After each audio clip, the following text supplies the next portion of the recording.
Mugamba mutya abalungi abeekuumira ku Ssenga 5256 mbaaniriza ate nakyo olunaku olwaleero kansubire muli bulungi byonna gye musinzira okubeera nga mundaba oba nga mumpuliriza.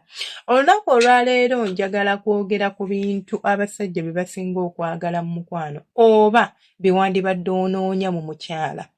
Abasajja abamu temumanyi kye mwagala mu relationship ky'ova olaba otuuka n'obeera ng'omuntu ne bw'akolera ki tosobola kubeera ng'ofigaringa out ki ky'oyagala. Kiki wandibadde oweesigamako oba ki ekyandibadde kikunyumira.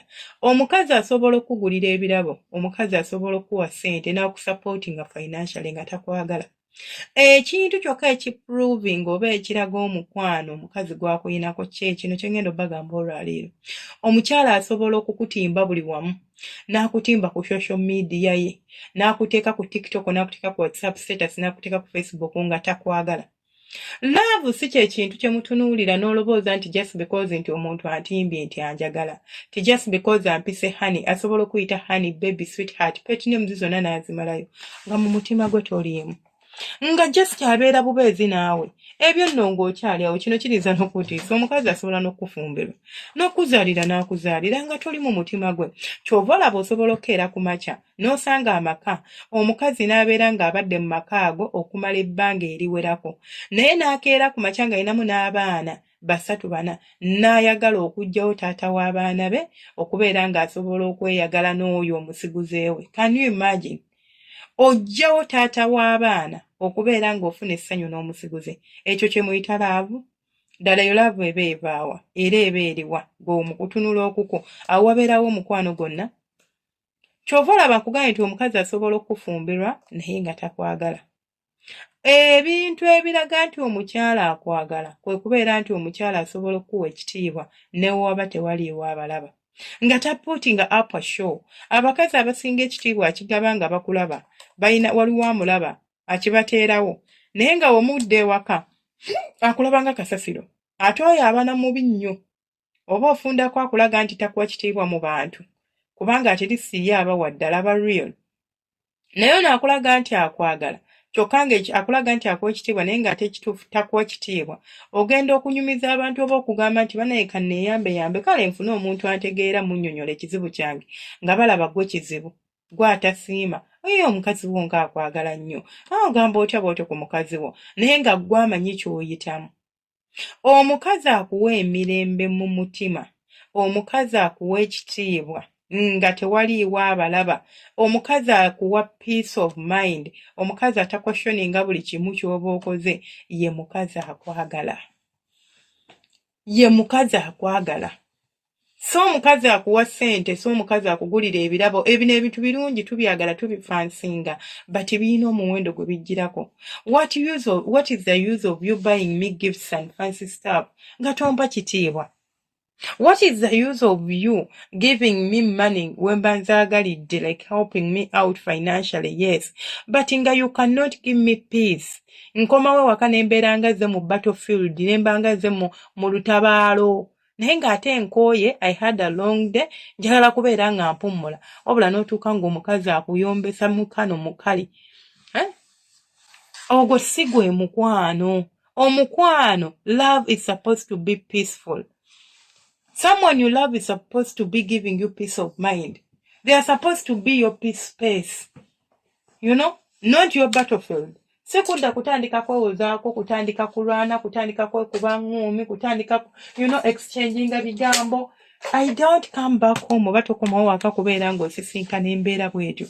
Omusajja yenna bw'aba alina omukazi amwagala ng'omukazi oyo asobola okumuwa emirembe.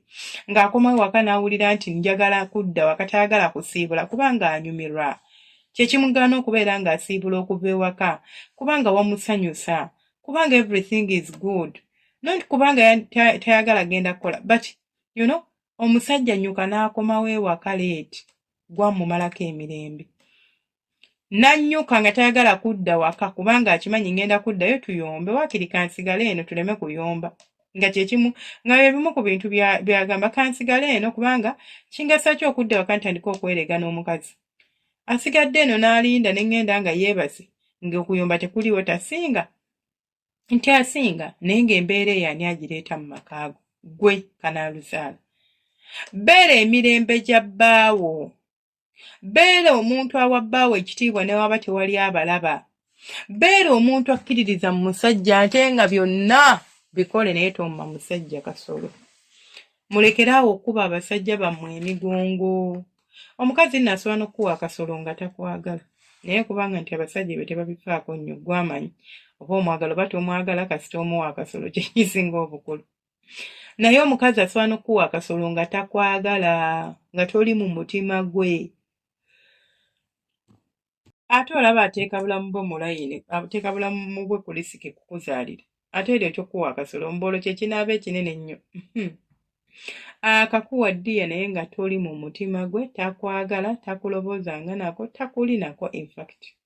Naye n'akakuwa. So ebintu ebigenda okuleetera omusajja okubeera ng'akuloboozaako, okubeera ng'ofuuka nnamba emu we mu mutima gwe, kwe kubeera ng'omuwa emirembe, kwe kubeera nga oli muntu wanjawulo owuliriza, oli supportive naye si supportive. Waliwo omuntu akuwa support naye ne wejjusa lwaki yakuyambye, nga support ye yagiddeko ebintu bingi, nga support ye yagiddeko obukwakkulizo, yakutambuliza ku maggwa kubanga yakuyambye.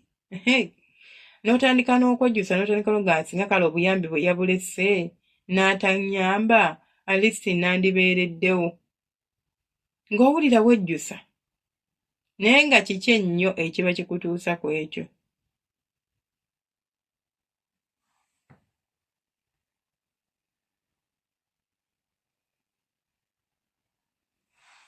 Nga kiki ennyo ekiba kikutuusa ku mbeera efaanaganako bw'etyo?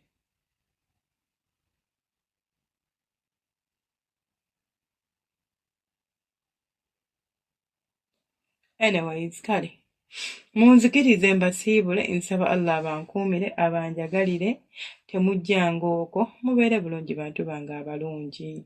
Mwebale kubeerako, mwebale kwekuumira ku Ssenga Faith. Ababeera ku live streams banaye nsaba Allah abampeera ebisinga obulungi.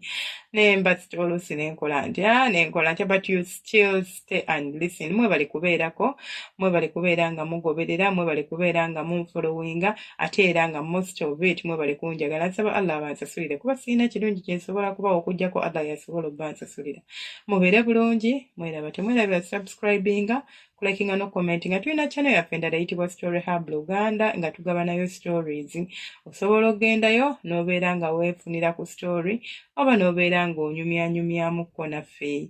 N'oba olina ka story ko kw'oyagala okusharinga wano oba ku Ssenga Faith oba ku Story Hub, ogenda ojja ku ki? Ojja ku YouTube, ojja ku namba ng'esimu 0785402860. Ate gwoba oli eyo nga gwe ekizibu kyo bambi oyagala kumbuuzaako, olina ekizibu ky'oyagala okubuuza naye tosobola kiteeka mu comment section, naawe osobola okujja ku Ssenga Faith 256 n'obeera nga osobola okujja ku namba esimu 0785402860. Bannange temunkubira. Tonkubira, teekako buteesi message nja kuba nkuddamu. Baagala nnyo, Omukama abanjagalire era abankuumire, temujjanga okwo.